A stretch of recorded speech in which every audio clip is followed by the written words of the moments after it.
मेरे पास कितने हस्बैंड लोग आके बोलते हैं कि मुझे बोला गया है जब आपकी बीवी छोड़ के गई है, अगर वो रेजिडेंस ऑर्डर आपके घर के अंदर मांग रही है तो आप अपना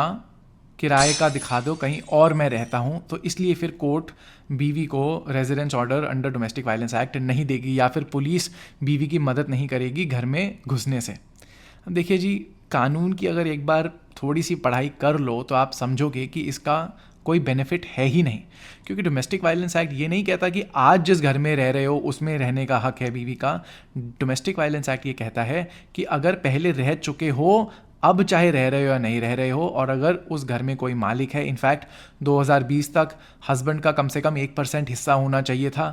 पर सतीश चंद्र आहूजा स्नेहा आहूजा की सुप्रीम कोर्ट की जजमेंट के बाद सुप्रीम कोर्ट ने वो भी ख़त्म कर दिया है। अब या तो पति या पति का कोई भी रिलेटिव अगर घर का 1% भी मालिक है तो पहले भी कभी रह चुके हैं, राइट, ऑब्वियसली, मतलब एक बार कभी पहले रहना चाहिए। कभी कभार रहते नहीं हो तब भी बीवी कहती है मैं तो रही थी, अब कैसे प्रूफ करोगे कि नहीं रही थी। तो इन सब सिचुएशंस में आपका भाई घर वालों से अलग होना और कहीं और का रेंट अग्रीमेंट बना लेना, उस सब का कोई फ़ायदा नहीं होने वाला। अब देखो, अगर करना ही है कुछ शातिर, मैं obviously being an ethical lawyer आपको नहीं रेकमेंड कर सकता, पर मुझे अनएथिकल लॉयर्स ने बताया है कि उन्होंने अपने क्लाइंट्स को क्या बताया है। वो ये है कि जिस घर में आप लड़की का कब्ज़ा नहीं चाहते हो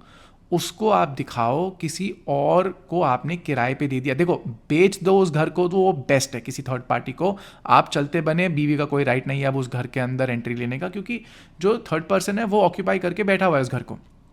पर अगर आप बेच नहीं सकते हो फॉर सम रीज़न, तो कम से कम इस घर को आप किसी थर्ड पार्टी को किराए पे चढ़ा दो, जिसका अब एक थर्ड पार्टी इंटरेस्ट क्रिएट हो जाता है जो कोर्ट में आके लड़ सकता है। बोलता है जी मैंने पैसे दे के, कॉन्ट्रैक्ट साइन करके, एडवांस दे के मैं इस घर में अब रह रहा हूँ, अब मैं किसी भी थर्ड पार्टी को, चाहे वो मेरा लैंडलॉर्ड हो या उसकी बहू हो, उसको मैं एंट्री नहीं देना चाहता, तो इस पर रोक लगा दी जाए। उस तरीके से तब भी आप अपने घर को बचा सकते हो। But for God sake,